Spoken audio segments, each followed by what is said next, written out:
Hi everybody, welcome to my channel. This is actually my first video on this channel, but it's a very important one to me. This is my stroke story and how I survived a bleeding brainstem cavernoma and made a full recovery. I hope people can find this useful, but just a quick disclaimer, all these images in the presentation are mine and these are the exact images that I was given before I underwent brain surgery.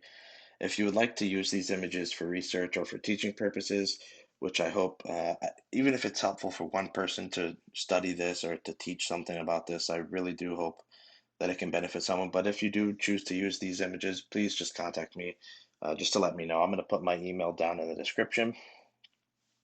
So that'd be great. Let's get right into it. So for the background, at the time of my stroke, I was a 19-year-old. I was in what I would say was good shape. I didn't have any pre-existing conditions that I was aware of. I had asthma as a kid that I grew out of it, probably around 14, 15 years old. Nothing serious, very minor. But I did have a cold at the time of my stroke. I took Mucinex DM as a decongestant as well as Advil to kind of to minimize my just all around body aches, which will play an important role later, as well as this point. My relatively high caffeine intake from workout supplements. I worked out probably 2 to 3 times a day, but I would take pre-workouts, I would take fat burners, all of which had caffeine, and it all added up. Uh, I think to about 500 milligrams. So that's quite a lot, even for someone without a brain injury going on. Symptoms: I was lightheaded.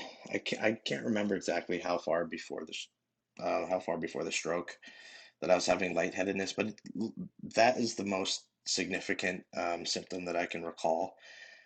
It was like if I would stand up off a couch too fast, I would be lightheaded, almost to the point where if you push me, I would, like if you push me pretty lightly, I'd fall over, but I definitely would see stars every time I'd stand up. I didn't think anything of it.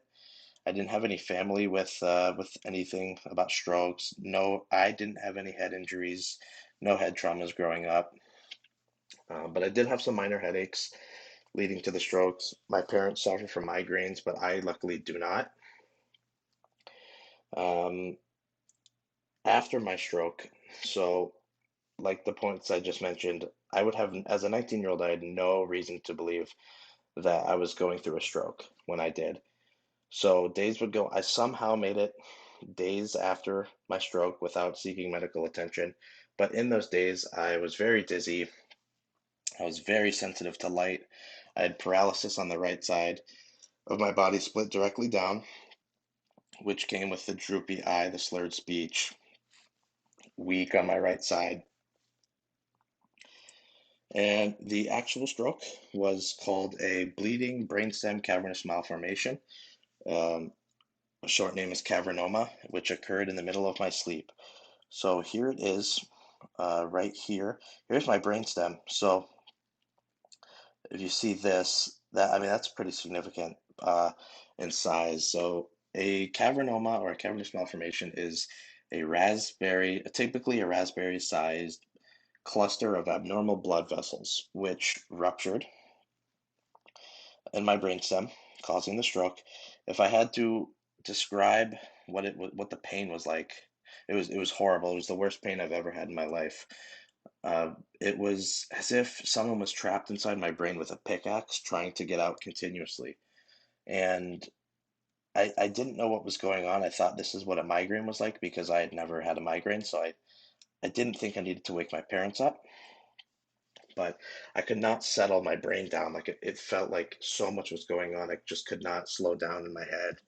Uh, I went in the shower to try to. I somehow managed to get myself to the shower and just stood there with my head against the wall for a couple of minutes and then went back to sleep. Luckily, I woke up the next morning, um, and then the symptoms, the paralysis, everything kicked in, but I didn't. No one knew it was a stroke until we got medical attention because we didn't have any reason to believe it was a stroke. So when I got to the emergency room, I got a CAT scan. and we discovered the bleed in my brain, and I immediately was taken by ambulance to a hospital where they could perform a craniotomy. And on May 10th, 2017, at Tampa General Hospital, Dr. Severo Agazzi and his wonderful team performed a successful craniotomy and removed the cavernous malformation right here. Here's some of the blood, I was told. Um, the best case scenario going into this was that I would be paralyzed coming out of the surgery, but I would be alive. So that was something that, that's great. I'm alive, but I'm paralyzed. Okay, we'll work with that.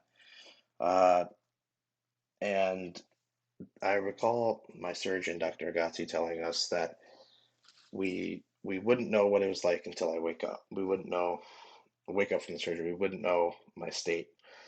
And my first my what I remember first is waking up in the hospital bed with them pinching my toes. I opened both eyes and I was able to say hi. I was able to talk. I stayed in the hospital for 3 days post-op. It was horrible pain, horrible pain. I was throwing up. I had terrible vision from them cutting through my optical nerve. I had physical therapy for about 2 months where I regained balance, my strength, and all of the neurological deficits that I suffered from the stroke were restored. All I have to show for it is a scar on the right side of my head. Um, and that's it. I'm able to return to my normal life as if nothing happened other than being conscious about my that I did have a stroke and don't go out and be stupid. I do go see my neurosurgeon and neurologist every 6 months for a 6 month post op. For 20 years, he would like to see me. I have already gone back numerous times and have had perfect MRIs, so that's amazing. I hope some of this was helpful for any of you who are able to research this stuff or anybody who's going through this situation. I would hope you guys could reach out to me if you have any questions. Like I said, I'll put my email down in the description. And that's it. Thanks for watching. Anybody who's going through this, you can do it just like I did. Stay positive, and that's it. Thanks, guys.